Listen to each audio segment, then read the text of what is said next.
1 Chronicles 10.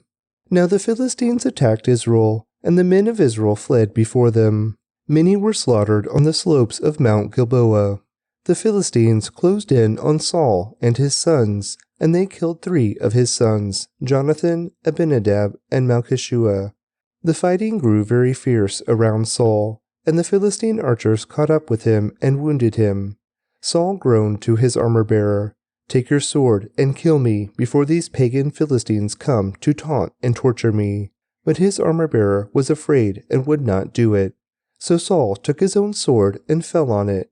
When his armor-bearer realized that Saul was dead, he fell on his own sword and died. So Saul and his 3 sons died there together, bringing his dynasty to an end. When all the Israelites in the Jezreel Valley saw that their army had fled and that Saul and his sons were dead, they abandoned their towns and fled. So the Philistines moved in and occupied their towns. The next day, when the Philistines went out to strip the dead, they found the bodies of Saul and his sons on Mount Gilboa. So they stripped off Saul's armor and cut off his head. Then they proclaimed the good news of Saul's death before their idols and to the people throughout the land of Philistia. They placed his armor in the temple of their gods, and they fastened his head to the temple of Dagon. But when everyone in Jabesh-Gilead heard about everything the Philistines had done to Saul, all their mighty warriors brought the bodies of Saul and his sons back to Jabesh. Then they buried their bones beneath the great tree at Jabesh, and they fasted for 7 days. So Saul died because he was unfaithful to the Lord. He failed to obey the Lord's command, and he even consulted a medium instead of asking the Lord for guidance. So the Lord killed him and turned the kingdom over to David, son of Jesse. 1 Chronicles 11. Then all Israel gathered before David at Hebron and told him, "We are your own flesh and blood. In the past, even when Saul was king, you were the one who really led the forces of Israel, and the Lord your God told you, 'You will be the shepherd of my people Israel. You will be the leader of my people Israel.'"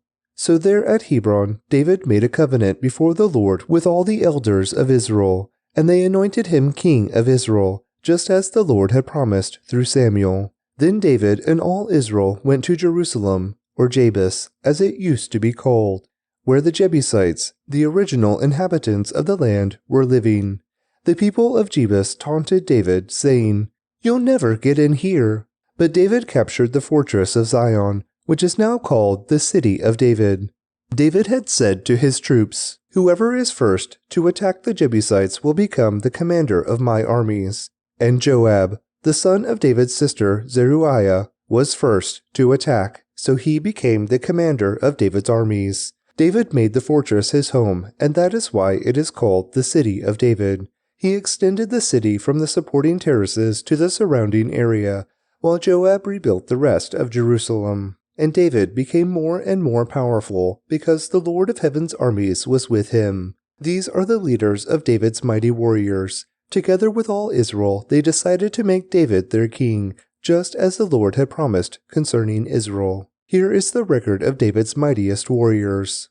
The first was Jashobeam the Hachmonite, who was leader of the 3, the mightiest warriors among David's men.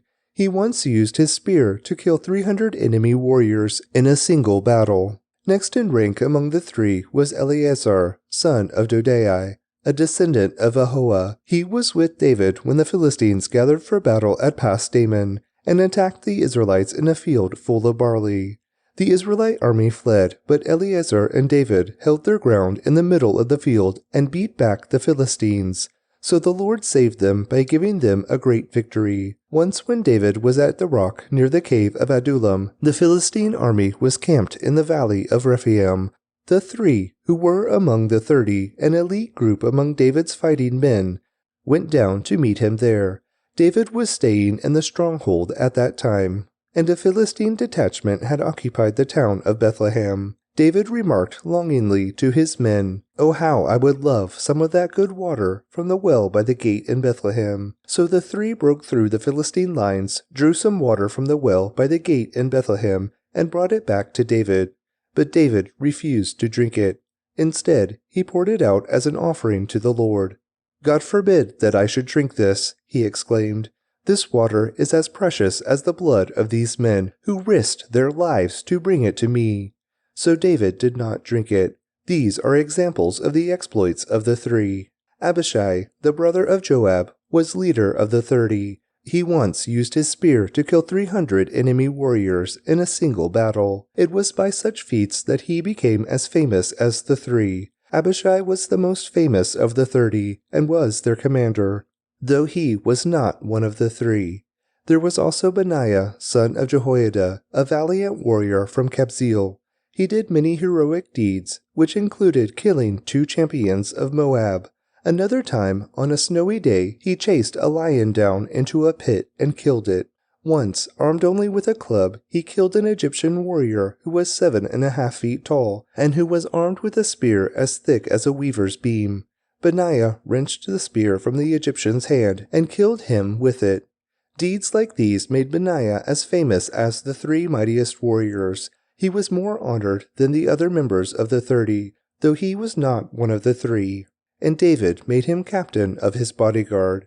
David's mighty warriors also included Asahel, Joab's brother, Elhanan, son of Dodo, from Bethlehem, Shammah from Harod, Helez from Pelon, Ira, son of Ikesh, from Tekoa, Abiezer from Anathoth, Sibbecai from Hushah, Zalmon from Ahoah, Mahari from Netophah, Heled, son of Baanah, from Netophah, Ithai, son of Ribe, from Gibeah, in the land of Benjamin, Benaiah from Pirathon, Hurai from near Nahal Gash, Abi Albon from Arabah, Asmaveth from Bahurim, Eliahub from Shaalbon, the sons of Jashan from Gizon, Jonathan, son of Shagi, from Harar, Ahiam, son of Shirar, from Harar, Eliphal, son of Hefer from Machirah, Ahijah from Pelon, Hezro from Carmel, Paarai, son of Ezbai, Joel, the brother of Nathan,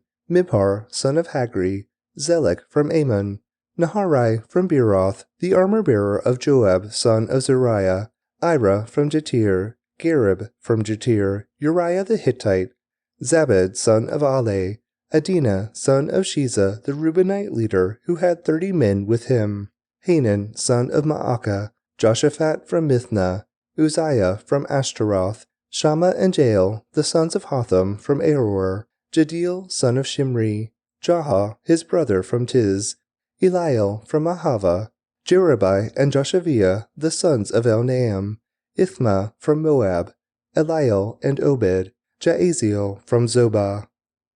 1 Chronicles 12. The following men joined David at Ziklag while he was hiding from Saul, son of Kish. They were among the warriors who fought beside David in battle. All of them were expert archers, and they could shoot arrows or sling stones with their left hand as well as their right. They were all relatives of Saul from the tribe of Benjamin. Their leader was Ahiezer, son of Shema, from Gibeah. His brother Joash was second in command.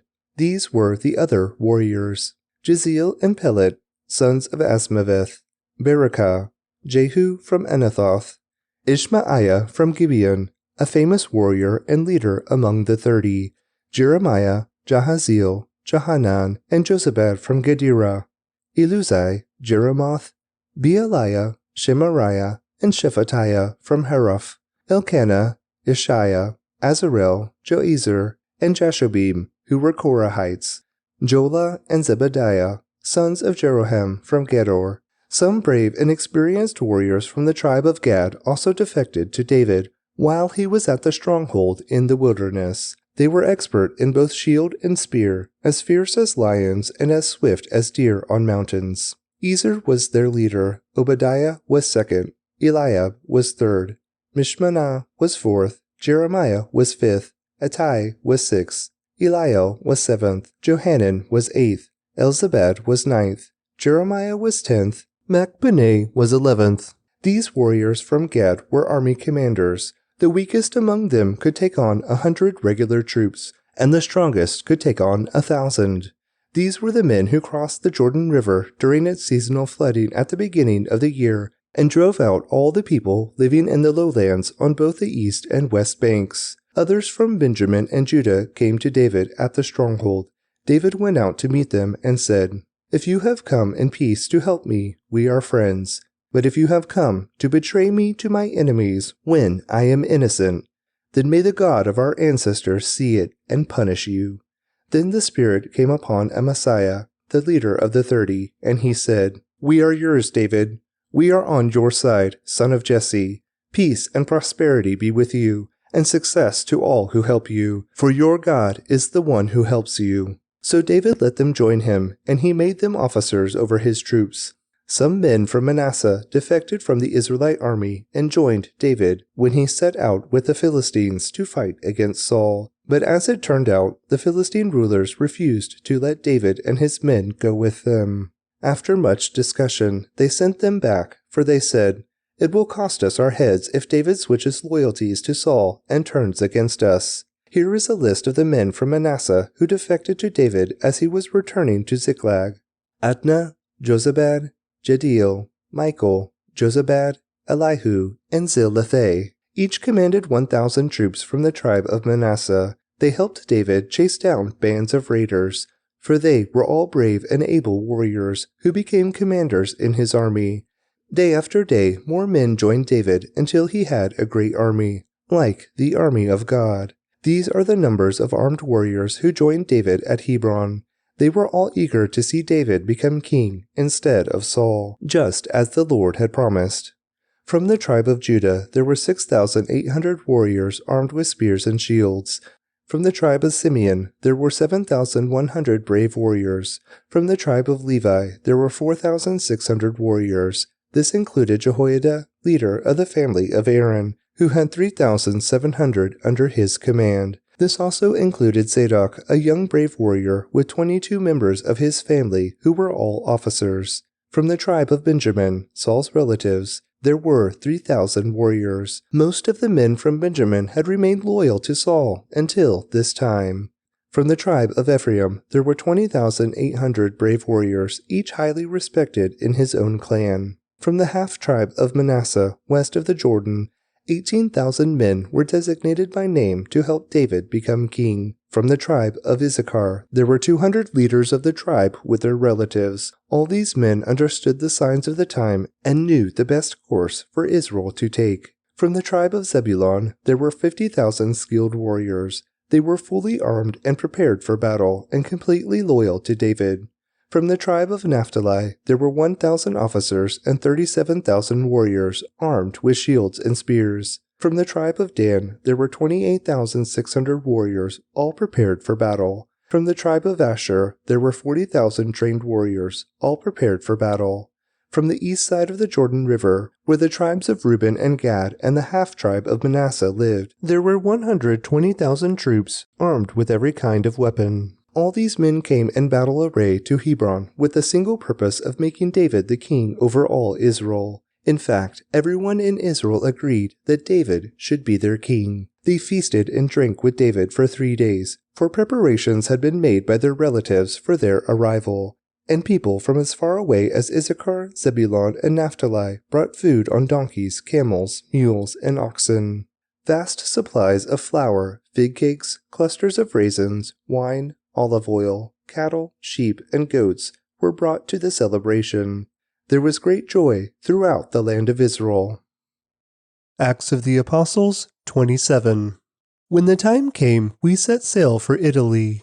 Paul and several other prisoners were placed in the custody of a Roman officer named Julius, a captain of the imperial regiment.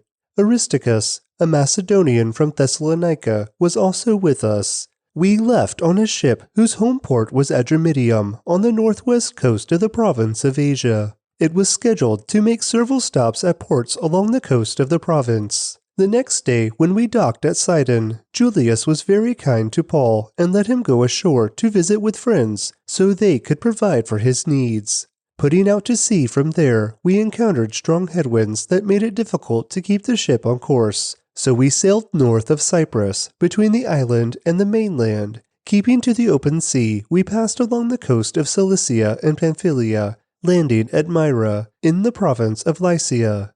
There, the commanding officer found an Egyptian ship from Alexandria that was bound for Italy, and he put us on board. We had several days of slow sailing, and after great difficulty, we finally neared Cnidus, but the wind was against us. So we sailed across to Crete and along the sheltered coast of the island past the Cape of Salmone. We struggled along the coast with great difficulty and finally arrived at Fair Havens, near the town of Lasea. We had lost a lot of time. The weather was becoming dangerous for sea travel because it was so late in the fall, and Paul spoke to the ship's officers about it. "Men," he said, "I believe there is trouble ahead if we go on. Shipwreck, loss of cargo, and danger to our lives as well." But the officer in charge of the prisoners listened more to the ship's captain and the owner than to Paul. And since Fair Havens was an exposed harbor, a poor place to spend the winter, most of the crew wanted to go on to Phoenix, farther up the coast of Crete, and spend the winter there. Phoenix was a good harbor, with only a southwest and northwest exposure. When a light wind began blowing from the south, the sailors thought they could make it, so they pulled up anchor and sailed close to the shore of Crete. But the weather changed abruptly, and a wind of typhoon strength, called a nor'easter, burst across the island and blew us out to sea. The sailors couldn't turn the ship into the wind, so they gave up and let it run before the gale. We sailed along the sheltered side of a small island named Cauda, where, with great difficulty, we hoisted aboard the lifeboat being towed behind us. Then the sailors bound ropes around the hull of the ship to strengthen it. They were afraid of being driven across the sandbars of Syrtis off the African coast, so they lowered the sea anchor to slow the ship and were driven before the wind. The next day, as gale-force winds continued to batter the ship, the crew began throwing the cargo overboard. The following day, they even took some of the ship's gear and threw it overboard. The terrible storm raged for many days, blotting out the sun and the stars, until at last all hope was gone. No one had eaten for a long time. Finally, Paul called the crew together and said, "Men, you should have listened to me in the first place and not left Crete. You would have avoided all this damage and loss. But take courage. None of you will lose your lives, even though the ship will go down. For last night, an angel of the God whom I belong and whom I serve stood beside me, and he said, 'Don't be afraid, Paul, for you will surely stand trial before Caesar. What's more, God in his goodness has granted safety to everyone sailing with you. So take courage, for I believe God. It will be just as he said, but we will be shipwrecked on an island.' About midnight on the 14th night of the storm, as we were being driven across the Sea of Adria, the sailors sensed land was near. They dropped a weighted line and found that the water was 120 feet deep. But a little later they measured again and found it was only 90 feet deep. At this rate, they were afraid we would soon be driven against the rocks along the shore, so they threw out 4 anchors from the back of the ship and prayed for daylight. Then the sailors tried to abandon the ship. They lowered the lifeboat as though they were going to put out anchors from the front of the ship. But Paul said to the commanding officer and the soldiers, "You will all die unless the sailors stay aboard." So the soldiers cut the ropes to the lifeboat and let it drift away. Just as day was dawning, Paul urged everyone to eat. "You have been so worried that you haven't touched food for 2 weeks," he said. "Please eat something now for your own good, for not a hair of your heads will perish." Then he took some bread, gave thanks to God before them all, and broke off a piece and ate it. Then everyone was encouraged and began to eat, all 276 of us who were on board. After eating, the crew lightened the ship further by throwing the cargo of wheat overboard. When morning dawned, they didn't recognize the coastline, but they saw a bay with a beach and wondered if they could get to shore by running the ship aground. So they cut off the anchors and left them in the sea. Then they lowered the rudders, raised the foresail, and headed toward shore. But they hit a shoal and ran the ship aground too soon. The bow of the ship stuck fast, while the stern was repeatedly smashed by the force of the waves and began to break apart. The soldiers wanted to kill the prisoners to make sure they didn't swim ashore and escape, but the commanding officer wanted to spare Paul, so he didn't let them carry out their plan. Then he ordered all who could swim to jump overboard first and make for land. The others held on to planks or debris from the broken ship, so everyone escaped safely to shore. Proverbs 23. While dining with a ruler, pay attention to what is put before you. If you are a big eater, put a knife to your throat. Don't desire all the delicacies, for he might be trying to trick you. Don't wear yourself out trying to get rich. Be wise enough to know when to quit. In the blink of an eye, wealth disappears, for it will sprout wings and fly away like an eagle. Don't eat with people who are stingy. Don't desire their delicacies. They are always thinking about how much it costs. Eat and drink, they say, but they don't mean it. You will throw up what little you've eaten, and your compliments will be wasted. Don't waste your breath on fools, for they will despise the wisest advice. Don't cheat your neighbor by moving the ancient boundary markers. Don't take the land of defenseless orphans, for their Redeemer is strong. He himself will bring their charges against you.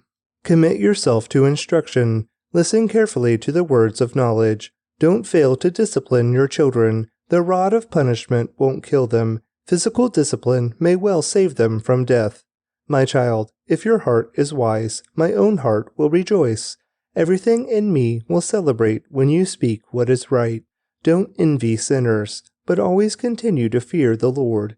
You will be rewarded for this. Your hope will not be disappointed. My child, listen and be wise. Keep your heart on the right course. Do not carouse with drunkards or feast with gluttons, for they are on their way to poverty, and too much sleep clothes them in rags. Listen to your father who gave you life, and don't despise your mother when she is old.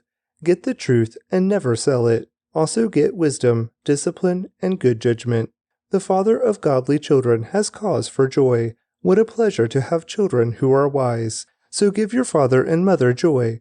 May she who gave you birth be happy. O my son, give me your heart. May your eyes take delight in following my ways. A prostitute is a dangerous trap. A promiscuous woman is as dangerous as falling into a narrow well. She hides and waits like a robber, eager to make more men unfaithful. Who has anguish? Who has sorrow? Who is always fighting? Who is always complaining? Who has unnecessary bruises? Who has bloodshot eyes? It is the one who spends long hours in the taverns, trying out new drinks. Don't gaze at the wine, seeing how red it is, how it sparkles in the cup, how smoothly it goes down. For in the end it bites like a poisonous snake, it stings like a viper.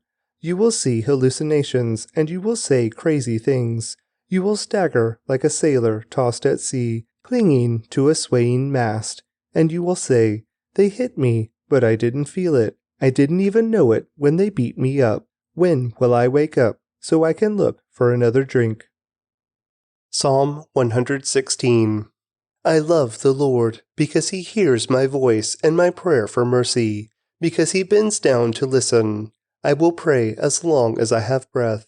Death wrapped its ropes around me, the terrors of the grave overtook me. I saw only trouble and sorrow. Then I called on the name of the Lord. Please, Lord, save me. How kind the Lord is, how good he is, so merciful, this God of ours. The Lord protects those of childlike faith. I was facing death, and he saved me. Let my soul be at rest again, for the Lord has been good to me. He has saved me from death, my eyes from tears, my feet from stumbling. And so I walk in the Lord's presence as I live here on earth. I believed in you, so I said, I am deeply troubled, Lord. In my anxiety I cried out to you.